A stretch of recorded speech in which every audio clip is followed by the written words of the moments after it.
तो स्टूडेंट्स हमारा number system का exercise 1.3 first question, write the following in decimal form and say what kind of decimal expansion each has. Decimal expansion की अगर हम बात करें तो हमने रैशनल एंड इरैशनल के कॉन्सेप्ट्स में हमने समझा था, जो हमारी terminating and non terminating term and non terminating के बाद भी repeating and non repeating term.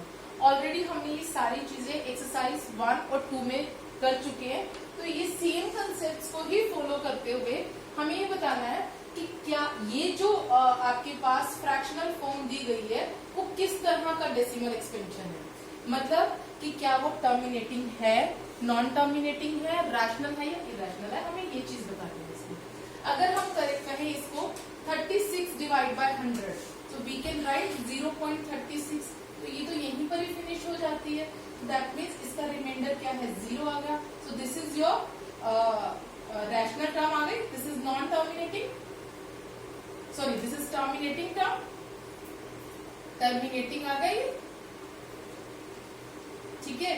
Next term आपके पास है 1/11। सेम, या तो हम इस प्रोसीजर से, अब अगर डिवाइड बाय 100 था हमने इजिली डेसिमल पुट कर लिया, लेकिन इस तरह के क्वेश्चन को हम कैसे सॉल्व करते हैं, हम प्रॉपर डिवाइड करके देखते हैं। डिवाइड करके हम जो देखेंगे, हमने क्या किया, 11 से डिवाइड किया 1 को। सेम 11 से 1 डिवाइड नहीं हो सकता, छोटा नंबर है, so what we do, will put decimal, तो तभी भी डिवाइड नहीं हुआ, 10 बना। फिर अगेन से हमने क्या किया, 0 पुट किया, सो 11 9 99, यहाँ पर आया 1, फिर से 0 लिया, फिर 0 एंड देन अगेन 0 लिया हमने नीचे, तो ये क्या आया 99, फिर से 1। इस तरह करते जाएंगे तो ये कम्प्लीटली आपका, आप जब देख रहे हैं जो रिमाइंडर है वो 0 के इक्वल नहीं आएगा। बार बार से फिर से वो 1 आएगा, फिर हम 2 zeros नीचे लेंगे, इस तरीके से ये सेम कैरी फॉरवर्ड होता जाएगा स्टेप। हमारा ना तो रिमाइंडर 0 आएगा, लेकिन हमारा जो क्वोशिएंट है वो आ जाएगा 0.090, फिर से 90, फिर से 90, ठीक है। तो हमारा जो क्वोशिएंट है वो क्या आ रहा है, 90 के बाद रिपीट हो रहा है, तो हम इसके ऊपर बार लगा देंगे, जो कि हमने क्लास फर्स्ट एक्सरसाइज वाली क्लास में बार को, सॉरी इंट्रोडक्शन वाली क्लास में हमने बार को समझा था कि बार का मतलब जो क्वोशिएंट के बाद बार बार सेम नंबर आता है, तो हम उसको बार बार ना लिखकर हम उसके ऊपर एक बार पुट कर देते हैं। इससे हमें समझ में आता है कि ये जो टर्म है रिपीट हो रही है। तो अब आप ये देख सकते हैं ये कौन से तरह का डेसिमल एक्सपेंशन है, ये क्या है, रिपीटिंग डेसिमल एक्सपेंशन। बट ये टर्मिनेट तो नहीं हो रहा क्योंकि ये रिमाइंडर नॉट इक्वल टू 0 है, सो this is non terminating and repeating decimal expansion. Same इसी तरह से थर्ड पार्ट करते हैं इसका, जिसमें है 4 1/8। तो सबसे पहले ये कौन सी फॉर्म है फ्रैक्शन की, ये इम्प्रॉपर सॉरी मिक्स फ्रैक्शन है, तो इसको सबसे पहले हम कन्वर्ट करेंगे इसमें इम्प्रॉपर फ्रैक्शन में। 4 8 32, 32 + 1 33 डिवाइड बाय 8।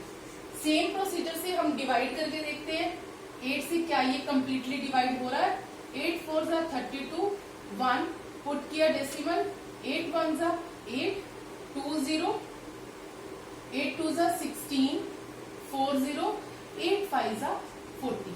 अब ये देखिए ध्यान से, ये डेसिमल एक्सपेंशन आया आपका, डेसिमल में आपका आंसर आ जाता है 4.125, ये आपका क्वोशिएंट है, ठीक है। यहाँ पर रिमाइंडर आपका आ गया 0, so this term is terminating, क्योंकि ये टर्मिनेट हो गई, टर्मिनेट होने का मतलब यहाँ पर ये खत्म हो गई, so this term is terminating term. अब इसके बाद फोर्थ पार्ट था इसका 3/13। सेम मेथड से आपने करके देखना है, डिवाइड करना है। डिवाइड करने के बाद जैसे आपने 13 से डिवाइड किया, 3 को डिवाइड नहीं हो सकता, छोटा नंबर है, पुट डेसिमल, 13 2 26, 4, फिर से 0 आपने ब्रोट डाउन किया, 13 2 26, 13 3 39, 1 0 नहीं हो सकता, फिर आपने 0 पुट किया, फिर एक और नंबर लिया 13 7 91, 7 0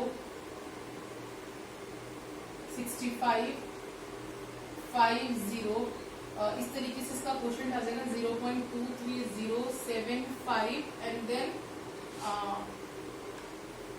39 1 and this is 4 minus 3 1 and this is 3 and 0. 110 के बाद मैं यहाँ पर सॉल्व कर रही हूँ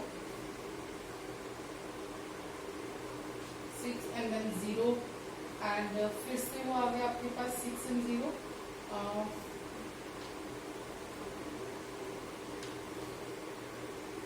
अब आप देख रहे हैं कंटिन्यू रिमाइंडर 0 नहीं आ रहा है और रिमाइंडर 0 ना आने के बाद ये टर्म ना रिपीट भी नहीं हो रही है.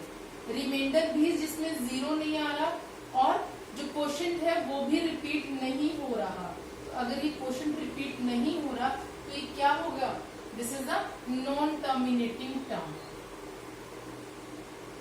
नेक्स्ट क्वेश्चन है आपके पास 2/11. सेम प्रोसीजर से करेंगे आप. आपने डिवाइड किया 11 से 2 को, पुट डेसिमल है 0.190. 11 8s are 88, 20, 11 1s are 11 1s are 11, 90, 11 8s are 88. फिर से 120. देखिए सेम हमारा जो रिमाइंडर है आप देख रहे हैं remainder is not equal to 0 but quotient is repeating. आप देख रहे हैं क्वोशंट क्या है 0.18 18 18 इस तरह से रिपीट हो रहा है. तो हमें रिपीट ना हम बार बार लिखते हुए हमने फिर से बार पुट किया इसके ऊपर ताकि हमें यहाँ से अंडरस्टूड हो गया कि इस 18 के बाद फिर से नेक्स्ट नंबर 18 है and then 18 and so on. हमें भी नहीं पता कितने लास्ट तक जा रहा है ये. सो ये क्या हो गया आपका नॉन टर्मिनेटिंग बट रिपीटिंग. ठीक है. अब नेक्स्ट आता है आपके पास 329 डिवाइड बाय 400. आपने इसको फिर से डिवाइड किया लॉन्ग डिवीजन के प्रोसीजर से. 400 से 329 को डिवाइड किया. ये डिवाइड नहीं हुआ आपका 0 पॉइंट एंड देन आपने लिया ये करते ये लास्ट तक कहां तक आएगा इसका. लेट मी चेक इसका.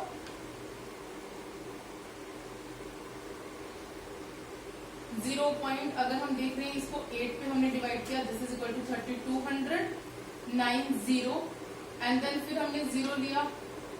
This is 2 800 and then 100. एक ऊपर से और 0 ब्रॉट डाउन किया 800 एंड देन 200 एक और 0 किया तो दिस इज 5. ये बट टर्मिनेट हो गया यानी रिमाइंडर 0 आ गया. अगर रिमाइंडर 0 आ गया है ना तो ये क्या हो जाएगा हमारे पास terminating decimal expansion. I guess ये फर्स्ट पार्ट क्वेश्चन के 6 पार्ट्स आपको बिल्कुल क्लियर हो चुके होंगे.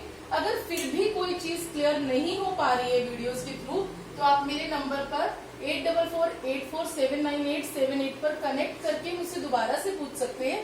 तो उसमें मैं आपको और अच्छे से एक्सप्लेन कर पाऊंगी. एक्सरसाइज 1.3 का सेकेंड क्वेश्चन आपके पास दिया गया. You know that 1/7 is equal to 0.142857 bar complete number पर है. Can you predict what decimal expansion of 2/7 3/7 4/7 5/7 6/7 are without actual division. और अगर ऐसा है तो कैसे है. राइट. अब देखो ये तो ऑलरेडी आपके पास ये गिवन आपको पार्ट दिया गया है.